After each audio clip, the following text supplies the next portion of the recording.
अस्सलाम वालेकुम व्यूअर्स, कैसे हैं आप।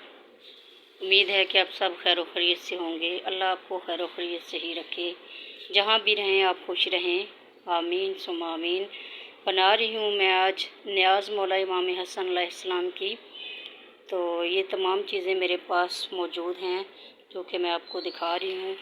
ये देखिए, ये आज एक यूनिक और अलग सी रेसिपी है जो कि न्याज़ में मैं आपके सामने जो है इसे मैं न्याज़ बना के आपको दिखाऊंगी। ये सारी चीज़ें न्याज़ ही के लिए हैं, ये सारी चीज़ें इसके अंदर जाएंगी जैसे ये मैं आपको दिखा रही हूँ। तो अभी थोड़ी देर में मैं आपको ये बनाने का भी तरीका आपके सामने शेयर करूँगी, आपके साथ शेयर करूँगी बनाने का। तो मैं आपको बताती चलूँ कि ये क्या क्या है। ये है, सबसे पहले मेरे पास खोया है हाफ़ केजी, और ये देसी घी है हाफ़ केजी, और ये मेरे पास अच्छी क्वालिटी के बिस्किट हैं जो कि नारियल वाले हैं। तो ये मेरे पास इनके अंदर डालने के लिए ये गिरी है, ये खसखस है, बादाम है, और ये मेवा है, सफ़ेद इलायची है, और ये 6 अंडे हैं। ये है 1 केजी बेसन है। तो ये मेरे पास रस हैं जो कि 4 पैकेट हैं। तो ये काफ़ी सारे हैं। तो इन सब को मिला के मैं बनाऊंगी न्याज़ हाज़री हलवा जिसको कहते हैं। तो अभी मैं आपके साथ ये सारी रेसिपी शेयर करूंगी। ये तमाम चीज़ें मैंने आपको दिखा दी हैं। तो थोड़ी देर में मैं आपके साथ ये सारा आपके सामने बनाऊंगी और आपको दिखाऊंगी कि ये कैसे बनाया जाता है। अस्सलाम वालेकुम व्यूअर्स, बना रही हूँ मैं न्याज़ मौला इमाम हसन अलैहिस्सलाम के नाम की न्याज़। उसकी मैं आपसे के साथ रेसिपी शेयर कर रही हूँ। ये सबसे पहले मैंने अपनी प्यारी सी कढ़ाई के अंदर घी डाला है। ये देसी घी है, हाफ़ केजी है ये। तो ये मैंने इसके अंदर डाल दिया है।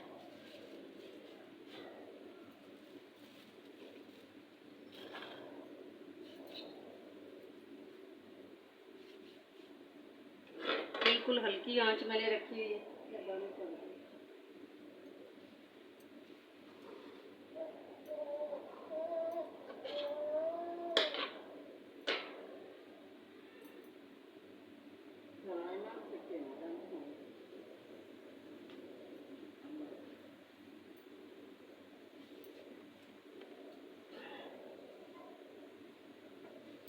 हाफ़ केजी ये घी है जो मैंने कढ़ाई के अंदर डाला है। ये घी जो है अभी ज़्यादा गर्म नहीं हुआ, तो मैं इसके अंदर डालने लगी हूँ बेसन। ये मेरे पास बेसन है।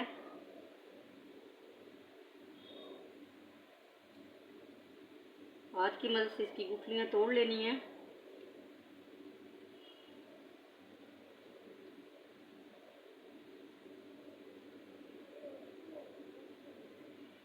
और इसको इस गर्म घी के अंदर डाल देना है।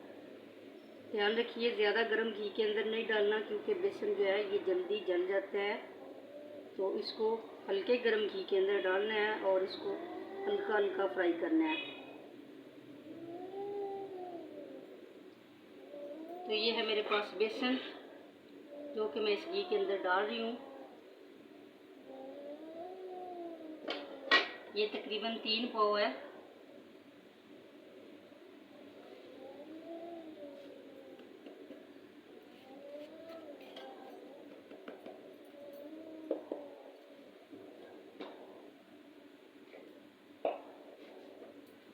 तो इसको इस घी के अंदर फ्राई करना है। बिल्कुल हल्की आंच पे इसको फ्राई करते हैं।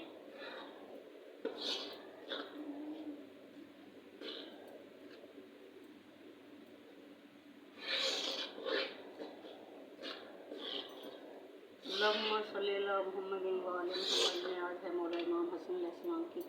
दुआ कीजिए कि अल्लाह कबूल करे सबकी नज़र न्याज जो भी दे रहे हैं। आज 28 सफ़र है, तो आज हर मोमिन मुसलमान जो है उनके नाम की न्याज दे रहा है अपनी इस्तात के मुताबिक। तो मैं भी अपनी हैसियत और इस्तात के मुताबिक न्याज का इंतज़ाम कर रही हूँ आपके सामने। तो मैं ये न्याज की यूनिक सी रेसिपी भी आपके सामने शेयर कर रही हूँ और आपके सामने मैं बना रही हूँ, तो आपके साथ शेयर कर रही हूँ। ये देखिए, ये जब तक कच्चा होता है तो ये साथ चमकता रहता है, लेकिन इसमें आपने बराबर तरीका चलाते रहना है ताकि ये साथ चमके ना और अच्छे से फ्राई हो जाए। इसके लिए फ्लेम जो है उसको हाई नहीं करना, फ्लेम जो है बिल्कुल कम रखनी है।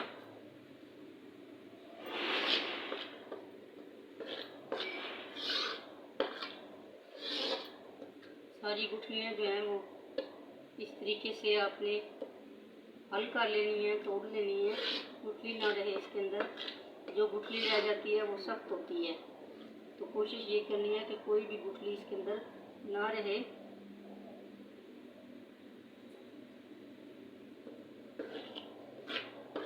ये देखिए, जैसे ही ये फ्राई हो जाएगा, पक जाएगा, तो इसका तेल फिर बहुत ऊपर आ जाएगा।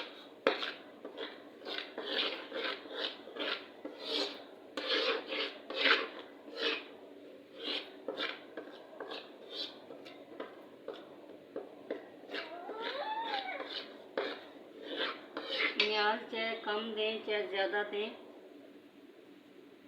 साफ़ सुथरे बर्तनों में पाक साफ जगह पर रख के न्याज बनाते हैं।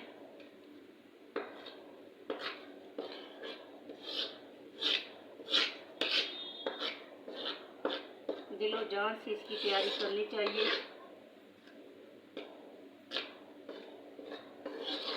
न्याज के मालिक अपनी बारगाह में कबूल करें सबकी न्याज।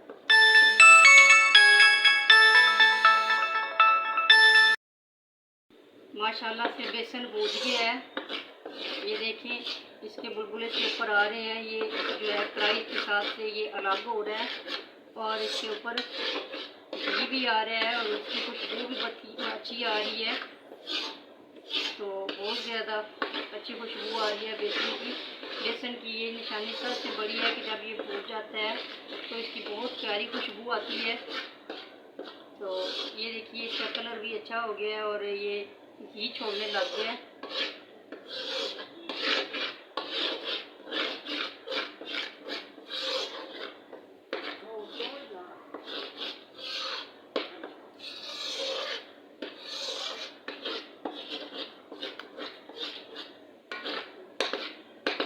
ये अपने मुकाम पे आ गया है जैसा कि मुझे चाहिए। इसका कलर, इसकी खुशबू और इसकी ये बुनाई हो गई है काफ़ी। तो अब नेक्स्ट चीज़ जो मैं इसमें डालने लगी हूँ वो भी आपको दिखाती हूँ क्या डालना है। 1 मिनट के लिए और थोड़ा सा फ्राई कर लूँ मैं इसको। आप अगर ज़्यादा फ्राई करना चाहें तो कर सकते हैं, लेकिन ज़्यादा फ्राई करने से इसकी रंगत होती है वो काफ़ी ज़्यादा डार्क ब्राउन हो जाती है। तो डार्क ब्राउन जो है वो इसमें नहीं चलेगा, इसमें गोल्डन ब्राउन मैंने रखना है, लेकिन कच्चापन ना रहे, ये ख्याल रहे कच्चापन ना रहे। माशाल्लाह से ये भून गया है। ये देखिए, बेसन बिल्कुल फ्राई हो गया है अच्छे से और इसके अंदर नेक्स्ट जो मैं डालने लगी हूँ वो है मेरे पास रस। तो ये इसके अंदर जा रही हैं रस, इनको मैंने तोड़ना नहीं है, ये खुद ही इसके अंदर मेल्ट हो जाएंगे। ये मैंने इसके अंदर रस भी डाल दिए हैं और इनको भी थोड़ा सा फ्राई करना है। तो इनको थोड़ा थोड़ा करके डालते हैं। अभी मैंने आधे डाले हैं, आधे मेरे पास पकाए हैं, जो कि उनको भी मैंने डालना है इसके अंदर। ऐसे इनको मिक्स करते हैं साथ साथ।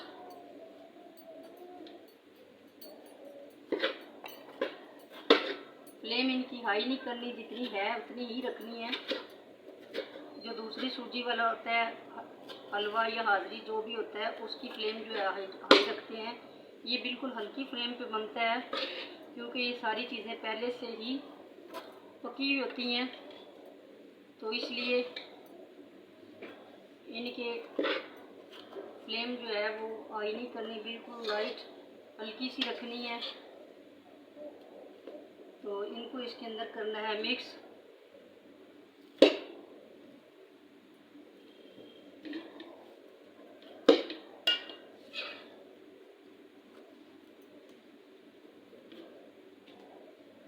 इस तरीके से आप भी मिक्स कर लें।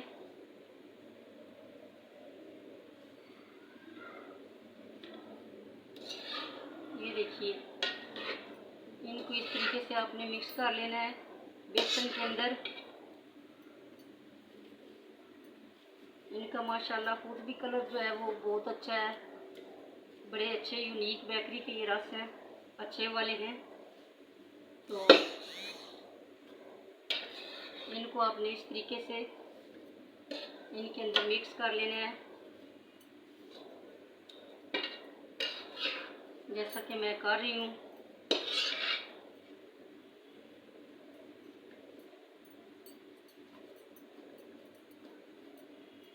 ये देखिए, ऐसे आप तोड़ भी सकते हैं इनको, क्योंकि इनको दरदरा सा ही रखना है, ये खुद ब खुद हो जाएंगे।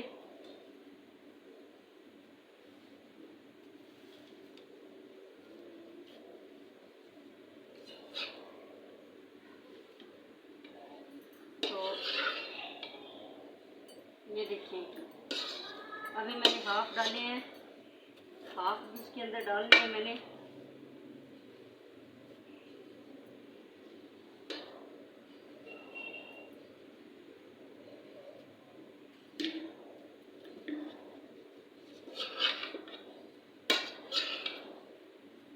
सारे रस इस तरह डाल के आप इनको मिक्स कर लें।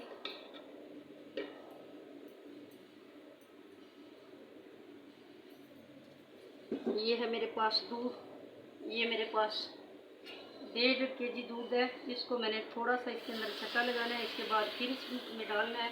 इसके पानी नहीं इसके अंदर डालना बिल्कुल भी।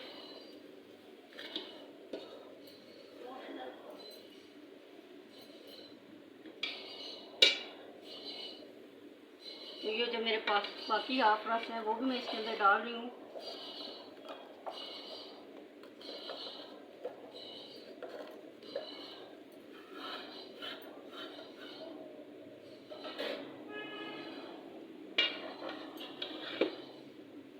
इस तरीके से आपने सारे रस इसके अंदर डाल देने हैं और ऊपर से आपने डाल देना है दूध, जैसा कि मैंने डाला है। ये मैंने दूध इसके अंदर डाल दिया है ताकि ये नीचे से चिमटे ना।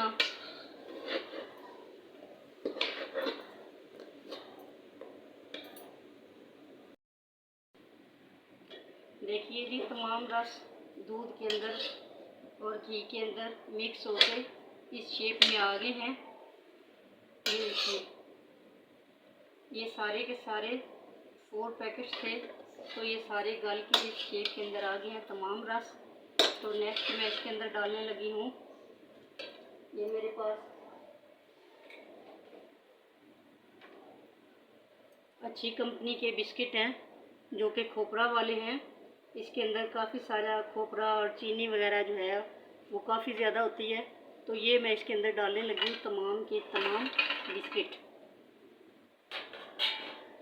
इंशाल्लाह नियाज़ ये अच्छे से बन के रेडी होगी।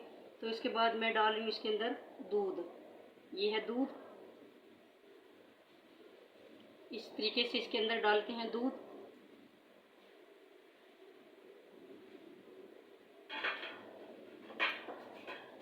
और इसकी प्लेट जो है 2 मिनट के लिए हम इसके ऊपर प्लेट लगा देंगे। इस तरीके से बीच में से चमचा निकाल लेते हैं। इस तरीके से मैंने लगा दी इसके ऊपर प्लेट। तमाम बिस्किट जो हैं ये इसके अंदर मिक्स हो गए हैं। इनको ऐसे हाथ की मदद से आप मिक्स कर लें और जैसे ही इनको गरमाइश मिलेगी दूध की, घी की और इनकी रस की, तो ये खुद ब खुद जो है मेल्ट हो जाएंगे। तो इसी तरीके से आप भी इनको मेल्ट कर लें और मिक्स कर लें। ये बहुत ही अच्छी रेसिपी है। खर्च तो हर चीज़ पे ज़्यादा होता है, चाहे आप सूजी की बनाएं, चाहे रस की बनाएं, चाहे डबल रोटी की बनाएं, खर्च तो सब पे एक जितना ही आता है। लेकिन ये है कि इसकी टाइम की काफ़ी सारी बचत भी हो गई है और टेस्ट में भी ये माशाल्लाह से हर कोई इसको खुशी खुशी खाएगा। टेस्ट में ये सबसे ज़्यादा अल है और ऐसे ये बन के तैयार होगी। इस तरीके से हम इसको मिक्स करते रहेंगे। बिल्कुल हल्की आंच रखनी है ताकि ये जले ना और नीचे से ये चिमटे ना।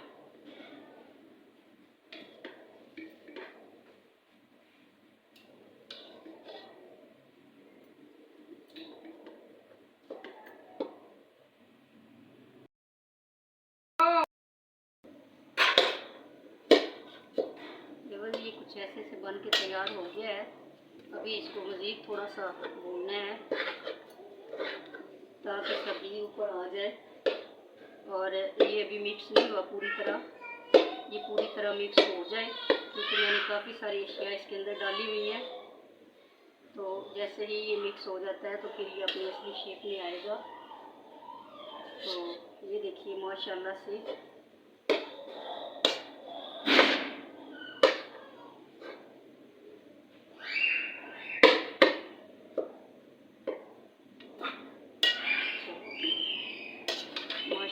ये कभी फ्राई हो रहा है, अभी ये मिक्स नहीं हुआ कंप्लीट।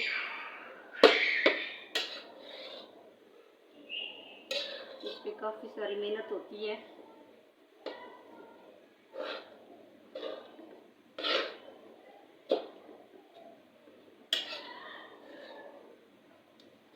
नेक्स्ट चीज़ मैं इसमें डालने लगी हूँ, ये है मेरे पास वाइट इलायचियों के बीज जो कि मैंने निकाल के रखे हुए हैं। तकरीबन ये 2 स्पून हैं, ये मैंने इसके अंदर ऐड कर दिए हैं। और इसके बाद ये है मेरे पास खसखस जो कि मैंने अच्छे तरीके से धो के साफ़ करके रखी हुई है क्योंकि इसके अंदर काफ़ी सारी मट्टी होती है। इसको पहले भिगो के रखें, फिर इसको आप स्ट्रेनर करें। तकरीबन कई दफ़ा इसको स्ट्रेनर करना पड़ता है तब जाके ये साफ़ होती है। तो ये खसखस है, ये भी इसके अंदर जा रही है। तो खसखस को भी मैंने इसके अंदर डाल दिया है। इसके बाद ये है मेरे पास किशमिश, इसको भी मैंने धो के साफ़ करके रखा हुआ था, तो ये भी इसके अंदर मैं डालने लगी हूँ। एक मरतबा मैं इसके अंदर चमचा चला लूँ ताकि ये मिक्स हो जाए सारी चीज़ें।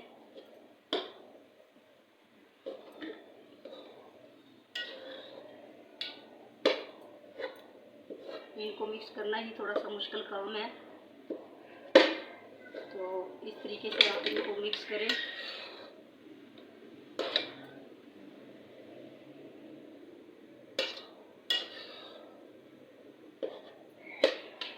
ये है मेरे पास नारियल जो कि मैंने धोया है, तो कि इसको बारीक काटा है, तो ये भी इसके अंदर जा रहा है नारियल भी। और ये है मेरे पास बादाम, ये देखिए इनको मैंने गर्म पानी में भिगो के छीला है और काटा हुआ है, ये भी इसके अंदर जा रहे हैं। अब इनको मिक्स कर लेते हैं। अच्छे तरीके से मिक्स होने चाहिए, ये इस तरीके से मिक्स हो कि हर चीज़ का टेस्ट भी आए।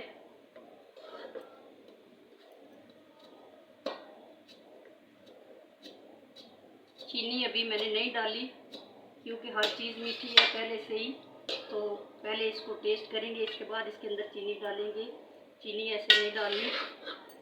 तो आप भी ये ध्यान रखिएगा, जब आप ये रेसिपी बनाएं तो सबसे पहले आप चीनी मत ऐड कीजिएगा, चीनी आप लास्ट पे ऐड कीजिएगा।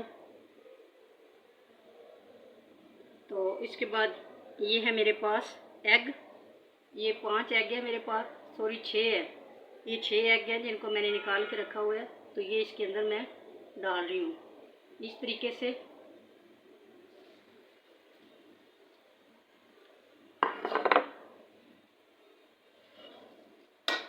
अब इनको करते हैं मिक्स।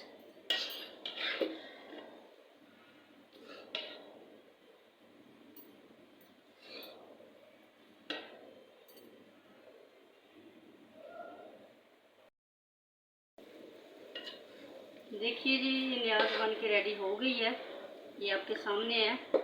माशाल्लाह से इसका कलर कितना अच्छा है और इसका टेस्ट भी बहुत ज़्यादा अच्छा है। तो नेक्स्ट मैंने इसके अंदर चीनी नहीं डाली थी, तो अब इसके अंदर डालते हैं चीनी। ये है मेरे पास चीनी, तो ये थोड़ी सी डालनी है क्योंकि ये पहले से ही मीठी है। तो इसके अंदर अब मैंने डाल दी है चीनी। चीनी लास्ट पे डालते हैं। तो इसको कर लेते हैं मिक्स चीनी को।